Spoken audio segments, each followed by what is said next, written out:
Hola, bienvenidos una semana más a nuestro canal con Penny. Y hoy voy a hablar de un clásico que es La naranja mecánica de Anthony Burgess o no sé cómo se pronuncia. Aquí no sale el título porque sale en súper pequeño aquí que pone A Clockwork, que se supone que la naranja pues es el orange. Bueno, esto es original.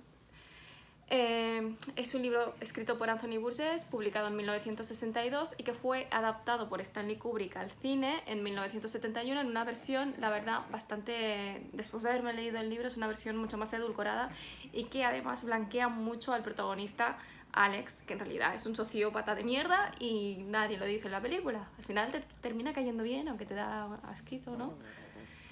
Se trata de una distopia porque se supone que está ambientado unos 20 o 30 años después del momento en que Burgess escribe el libro, y es porque en esos momentos, en los años 60, estaba habiendo mucha violencia de prototipos de bandas, de lo que luego se terminan convirtiendo en skinheads y que sí, Penny, en punks, luego también toda la parte de los hippies, y es un prototipo y es lo que él cree, en lo que él cree que se... Bueno, no es lo que él cree, sino que cómo podría terminar acabando toda esa situación y toda esa violencia que estaban haciendo en los años 60.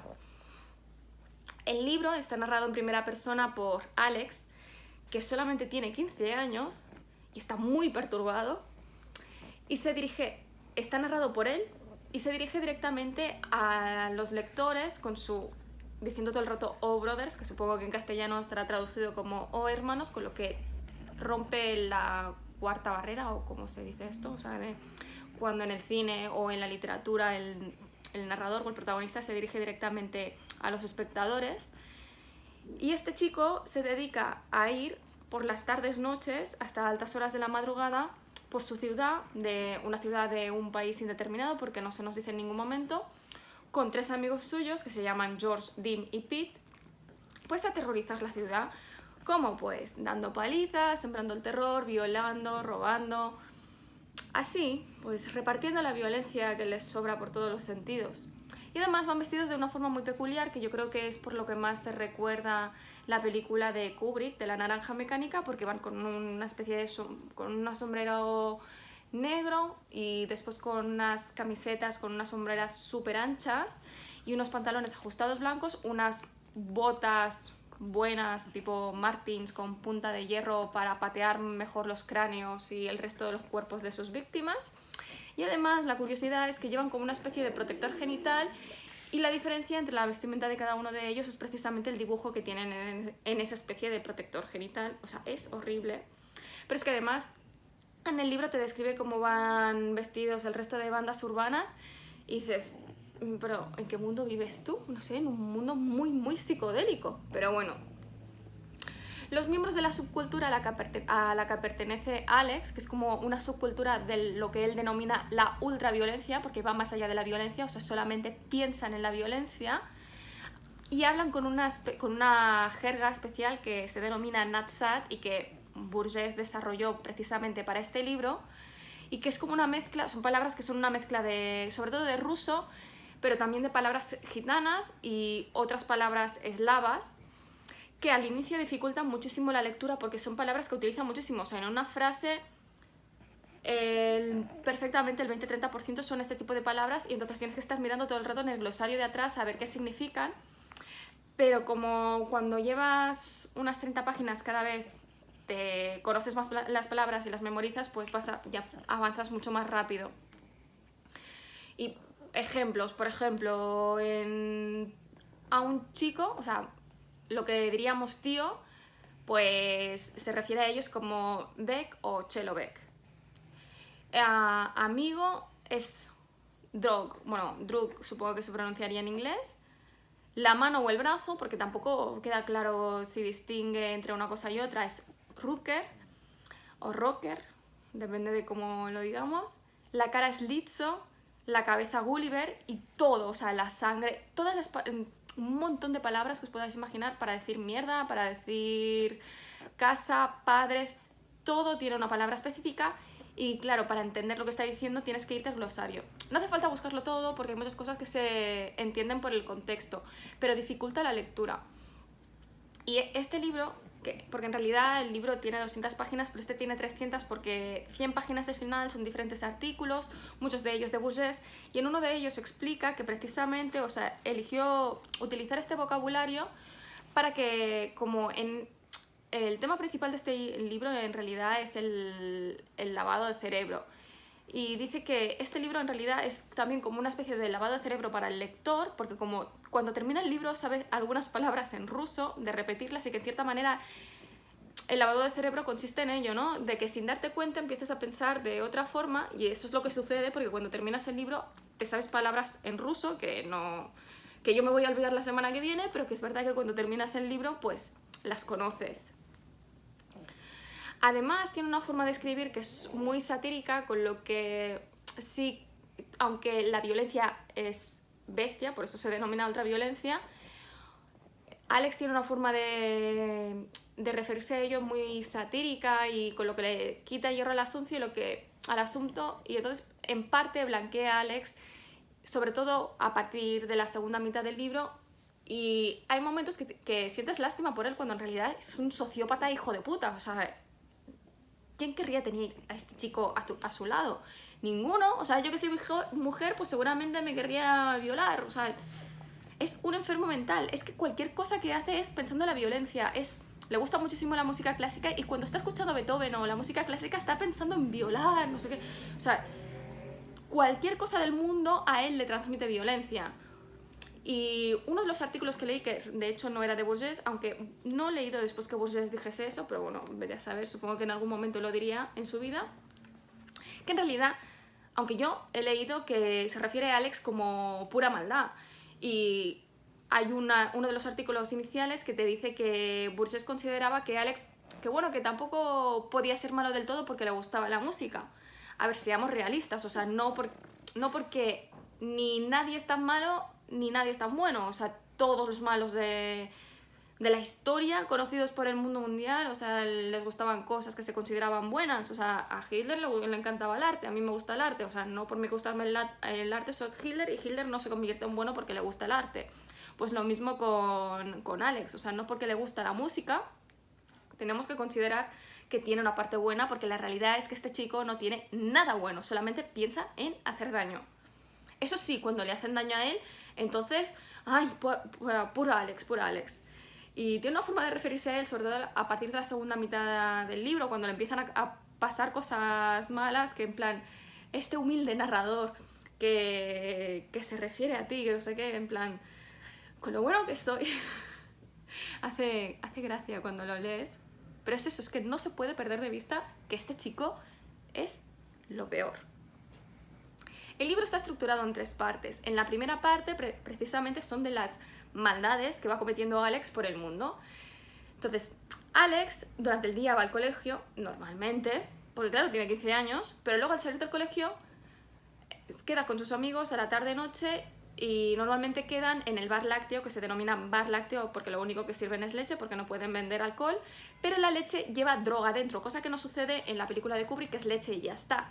En el libro lleva todo tipo de drogas, según cómo se quiera sentir, si quiere alucinar, si quiere coger brío para salir a dar palizas, pues entonces pides una droga u otra para meterte en la leche. O sea, quedan allí, salen y ya, solo salir, ya dan una paliza a un pobre señor que sale de la biblioteca con sus libritos de geología y se los rompen, le dan una paliza y lo dejan ahí medio muerto, como a todos. Luego se van a otro bar, pues para crear una coartada, para decir que han estado allí, mientras están en el bar se beben un whisky y luego se van a la tienda de la esquina y destrozan la tienda, dan una paliza a los dueños y se vuelven al bar. Después de allí salen, dan otra paliza a un vagabundo, se pelean con otra banda estilo la suya y finalizan la noche robando un coche y yendo a las afueras del pueblo hasta una casa donde aterrorizan a una pareja que resultan ser, o sea, el marido resulta ser un escritor que está escribiendo La naranja mecánica, que es como una especie de... es un poco metaliteratura, ¿no? Porque en realidad Bourges lo dice, que para que la gente vea que él no está apoyando la violencia con ese libro, él es la propia víctima de Alex dentro del libro. O sea, no está, con este libro no está haciendo una apología de la violencia, sino que está mostrando un problema real que existe, tanto de los jóvenes violentos como después del Estado, las formas en que tiene de reprimir esta violencia, que no por conseguir reprimirla quiere decir que esa forma de reprimir sea la adecuado. O sea, dan una paliza al escritor, al autor de La Naranja Mecánica, y después violan a su mujer en grupo. Así, para finalizar la noche. Luego se van, tiran el coche al río y vuelven a su casa en tren, y al día siguiente Alex se despierta y dice, uy, qué jaqueca tengo, porque claro, tiene una resaca de la hostia, y entonces dice, ¿para qué ir al colegio? Y entonces lo que decide, dice, bueno, me voy a la tienda de música, me compro un CD, y mientras está comprando un CD de Beethoven, ve allí a dos niñas de 10 años y dice, me las voy a llevar a casa, las voy a violar y luego les voy a dar una paliza. Y lo hace, o sea, se las coge, se las lleva con la excusa de que él tiene un aparato estéreo súper bueno en el que podrán escuchar su música pop.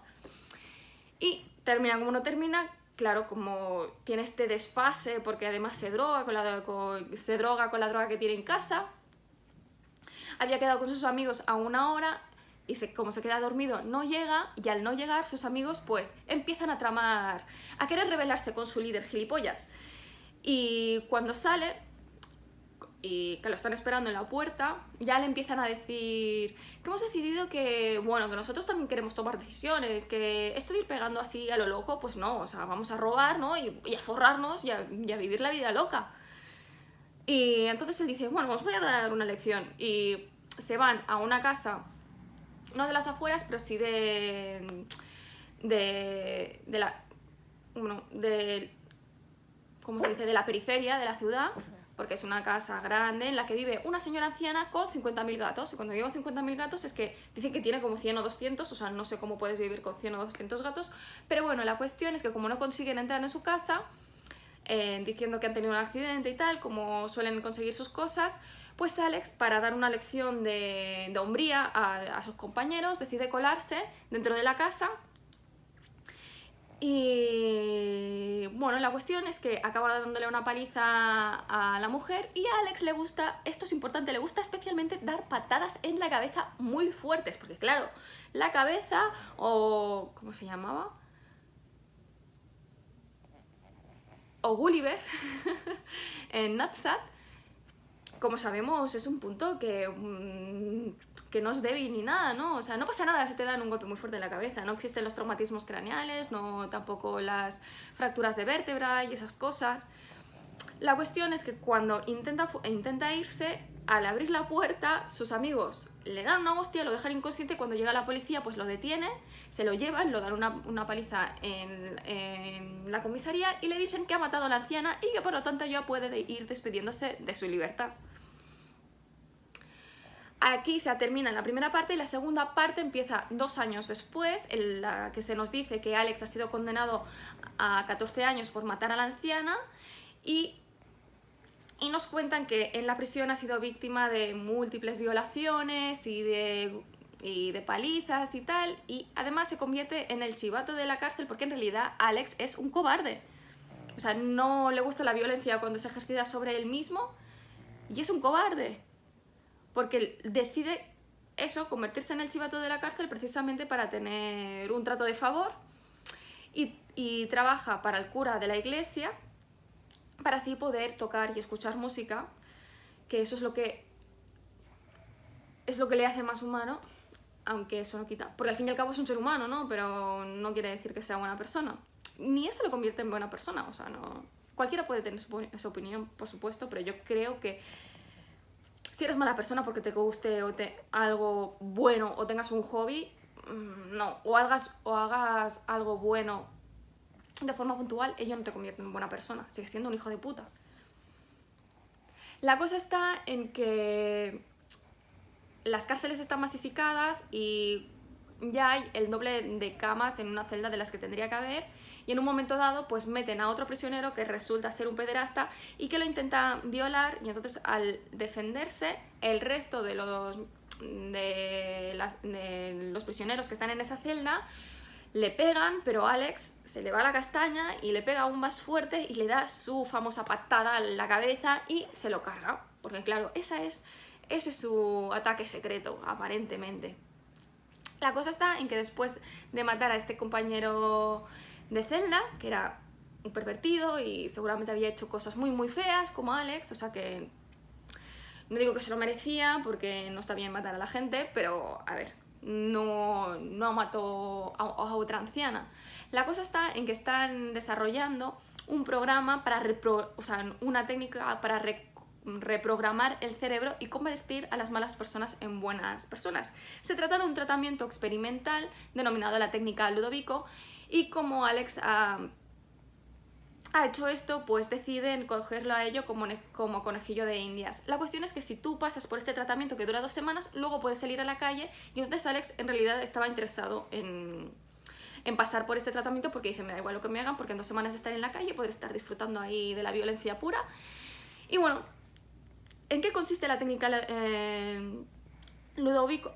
Pues a mí me recuerda mucho al proyecto MK Ultra de la CIA, porque en realidad consiste en un lavado de cerebro y en reprogramarlo, y lo hacen a través de una droga que meten en su sistema circulatorio que le crea muchas náuseas y mucho malestar, y le hacen ver películas súper violentas, pero muy muy violentas, y están tan bien hechas que él pone en duda de que realmente sean ficticias y cree que son reales.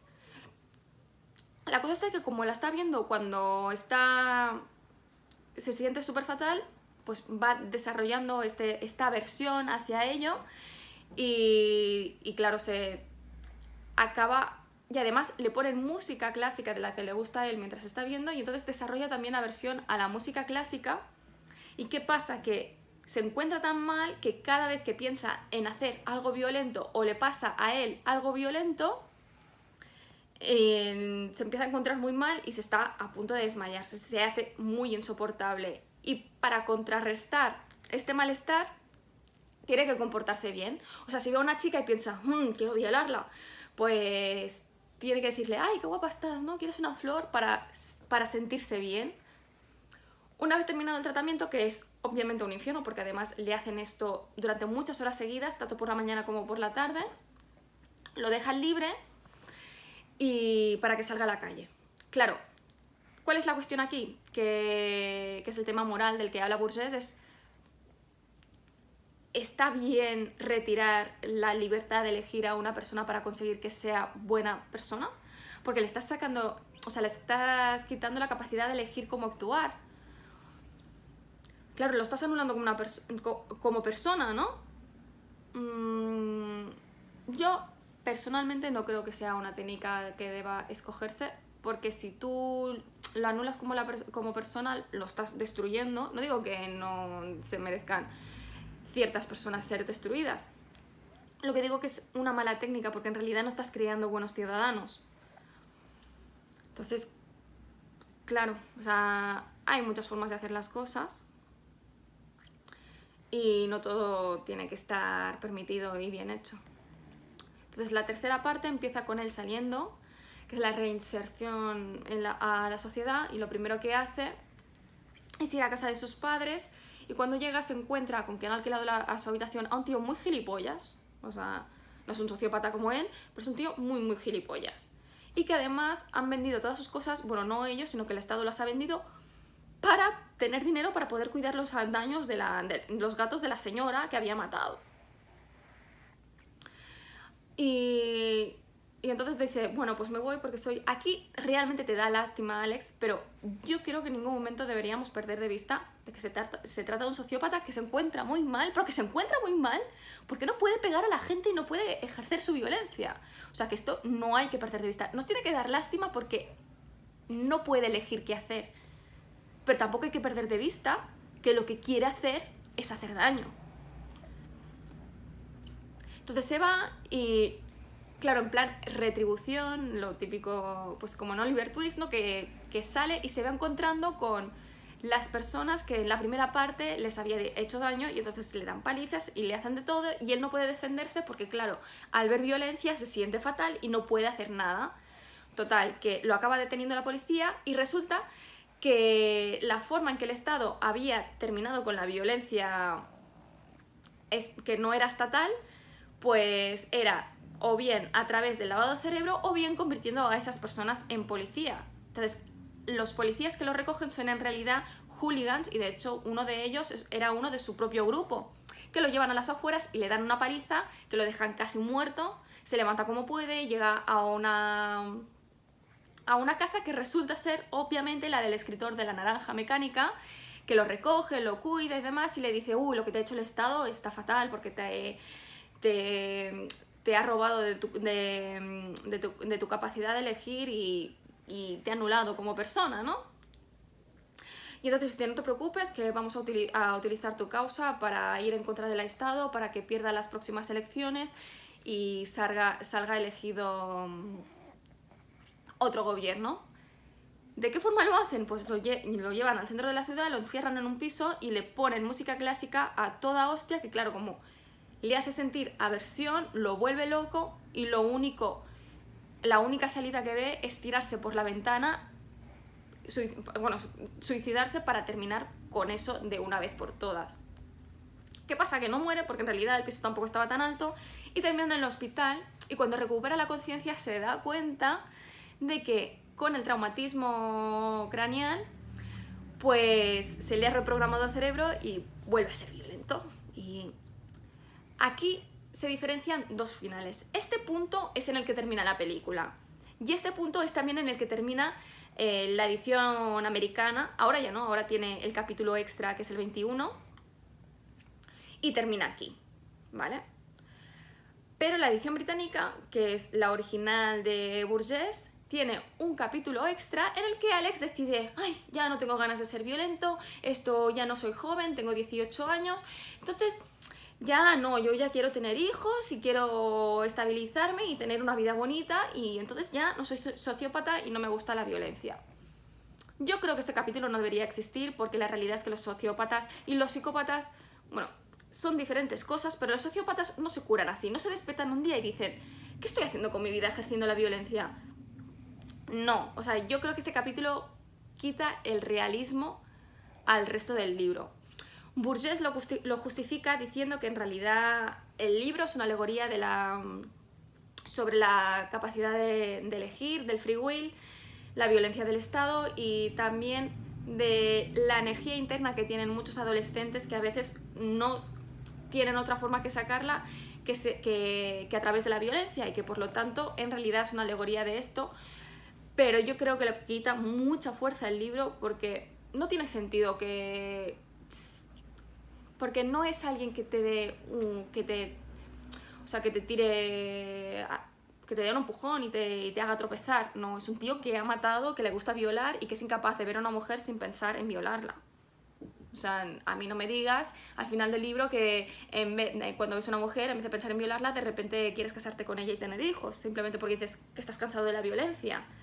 No, o sea, psicológicamente eso no tiene sentido. Pero bueno, eso es todo. O sea, he resumido todo el libro porque no le veía sentido a introducirlo solo, y no sé, creo que hay muchas cosas de las que no podíamos hablar sin contar todo el libro, ¿no? Bueno, y que además la gracia de este libro no es precisamente cómo termina, sino el camino y el Nadsat y todas estas cosas tan interesantes. Y bueno, espero que os haya gustado. Si es así, dadle al like. Si no estáis suscritos, suscribíos y dejad comentarios, no sé, esas cosas. Y nos vemos la semana que viene.